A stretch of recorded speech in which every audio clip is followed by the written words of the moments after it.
जय हिंद दोस्तों, YouTube channel सैनिक जागरण पर आपका स्वागत है।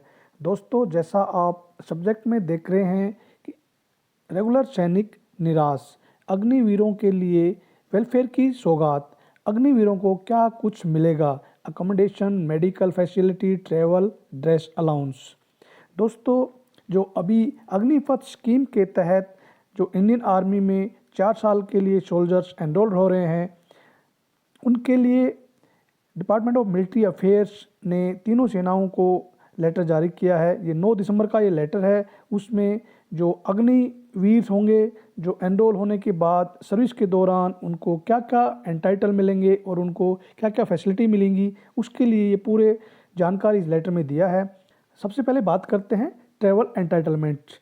जो भी अग्निपथ योजना के तहत अग्निवीर रिक्रूट होंगे और वो जो रिक्रूटमेंट होके जो ट्रेनिंग सेंटर में जाएंगे, तो उनको जो AC 3 टायर में वो जर्नी कर सकते हैं या AC चेयर कार में वो सफ़र कर सकते हैं। और सेंटर में जाने के बाद उनका जो भी फेयर लगेगा वो वहाँ पर क्लेम कर सकते हैं उसको। और जैसे ही ट्रेनिंग होने के बाद वो यूनिट्स में जाएंगे तो उनको जो वारंट होगा, फ्री वारंट, वो मिलेगा AC 3 टायर का। और दोस्तों, जो ड्यूटी के दौरान उनको जो भी रेल से उनको जाना होगा तो AC 3 tyre oblique AC chair car में ट्रैवल करने के लिए जो फ्री रेलवे वारंट मिलेगा। और अगर वो सी से जाते हैं, कोई अंडमान निकोबार वगैरह में पोस्टिंग होगा, तो उनको समुद्र के रास्ते जाना होगा, तो उनको जो लोएस्ट क्लास होगा शिप का, उसमें वो जर्नी कर सकते हैं।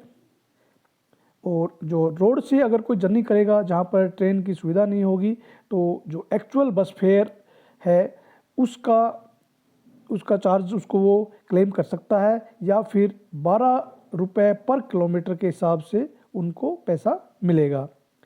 दोस्तों, जब कोई अगर टेम्पोररी ड्यूटी जाएगा सोल्जर, तो उसको जो डेली मिलेगा, वो अगर होटल में रुकता है जहाँ पर कोई आर्मी फैसिलिटी नहीं है, तो उनको 450 रुपये पर डे मिलेंगे स्टे करने के।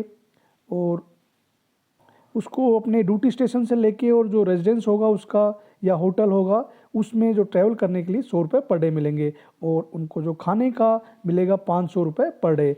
इस दौरान उनको कोई बिल देने की ज़रूरत नहीं है, और लेकिन उनका जो राशन है वो क्लेम नहीं होगा TD के दौरान। उसके बाद दोस्तों, इसमें दिया है एंटाइटलमेंट ऑन पोस्टिंग।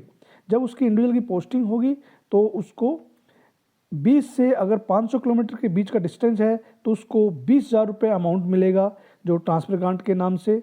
और अगर 501 से लेके 1000 किलोमीटर होगा तो 25,000 रुपये मिलेगा। और 1001 से 1500 किलोमीटर होगा तो उसको 30,000 रुपये मिलेगा। 1501 से 2000 तक 35,000 रुपये मिलेगा। और 2001 किलोमीटर से ऊपर होगा तो उसको 40,000 रुपये वन टाइम उसको नेक्स्ट यूनिट में जाने के बाद उसको मिल जाएगा। और इसके लिए उसको जैसे रेगुलर अभी DO पार्ट 2 ऑर्डर हो रहे हैं, वो DO पार्ट 2 ऑर्डर होगा और उसका वो रीइंबर्समेंट हो जाएगा। अगर कोई सोल्जर या अग्निवीर जब छुट्टी से रिकॉल होगा तो उसको जो एक बार LTC क्लेम है वो दोबारा भी वो कर सकता है।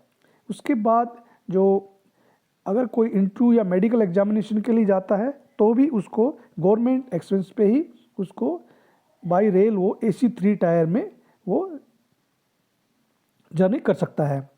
उसके बाद वो 4 साल टेन्योर करके बाद में जब एग्जिट होंगे, तब भी उनको जो लास्ट यूनिट स्टेशन से और उनके होम स्टेशन तक जो AC 3 टायर का ही उनको पैसा मिलेगा। और इसी में अगर कोई ड्यूरिंग जब UN मिशन में डिप्लॉयमेंट होगा उनका, तो जो भी गवर्नमेंट का एक्सपेंस होगा, लेकिन अगर वो UN मिशन से लीव आते हैं तो उनको अपने पैसे से आना होगा। वो सिर्फ जो इंडिया में आने के बाद बाई सी आएंगे या बाई एयर आएंगे, तो वहाँ से लेके एयरपोर्ट से या सी पोर्ट से अपने घर तक का उनको जो एंटाइटल होगा LTC वो क्लेम कर सकते हैं। दोस्तों, अभी चलते हैं अकोमोडेशन। जो अग्निवीर एनरोल्ड होंगे उनको जो एट प्रेजेंट सोल्जर हैं, जिसमें आर्मी के अन्य रैंक और नेवी सेलर, एयरफोर्स में जो एयरमैन हैं, उनको जो एंटाइटलमेंट है अकोमोडेशन के लिए, वही अकोमोडेशन उनको लागू होगा, उसी बैरिक में वो भी रहेंगे। उसके बाद नेक्स्ट मेडिकल रीइंबर्समेंट। जो सोल्जर अगर कोई बीमार हो जाएगा तो उसको जो मेडिकल फैसिलिटी मिलेगी वो जो गवर्नमेंट हॉस्पिटल में है वो वहाँ पर उनको इलाज होगा। अगर वहाँ से कोई अगर नियरेस्ट कोई मिलिट्री हॉस्पिटल या गवर्नमेंट हॉस्पिटल नहीं है तो वो सिविल में जा सकते हैं और उनका जो रीइंबर्समेंट वही होगा जो अभी एट प्रेजेंट ECHS या CGHS के जो रेट हैं उसी के बेसिस पे इनको उनका क्लेम होगा। अभी हम बात करते हैं ड्रेस अलाउंस। जो अग्निपथ योजना के तहत अग्निवीर भर्ती होंगे उनको ट्रेनिंग सेंटर के दौरान जो भी ड्रेस मिलेंगी वो गवर्नमेंट या अपनी आर्मी इशू करेगी, उसी से वो ट्रेनिंग करेंगे और ट्रेनिंग करके जब वो यूनिट में जाएंगे तो उनको 10,000 रुपये सालाना ड्रेस अलाउंस के मिलेंगे। अभी हम बात करते हैं जो रेगुलर सैनिक हैं वो निराश क्यों हैं। दोस्तों जैसा अभी आपने देखा जो OROP रिवीजन हो गया है, लेकिन उसका भी जो डायरेक्ट इफ़ेक्ट है वो सभी लोगों को नहीं पड़ेगा। उसमें जो कुछ प्रीमेच्योर हैं वो निराश हैं, कुछ जो 2019 के बाद आए हैं वो भी अभी निराश है क्योंकि उनकी भी बहुत पेंशन कम है। तो उसी प्रकार जैसे जो मिलिट्री सर्विस पे है इक्वल MSP का इशू है, कोर्ट में चल रहा है, बार बार डेट पे डेट मिली जा रही है।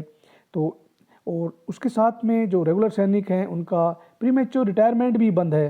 तो उम्मीद है दोस्तों आपको जानकारी अच्छी लगी होगी। अगर जानकारी अच्छी लगी हो तो चैनल को सब्सक्राइब करें, अपने दोस्तों के साथ शेयर करें और लाइक करना ना भूलें। फिर मिलेंगे दोस्तों ऐसी ही किसी और जानकारी के साथ। तब तक खुश रहिए, स्वस्थ रहिए। जय हिंद दोस्तों।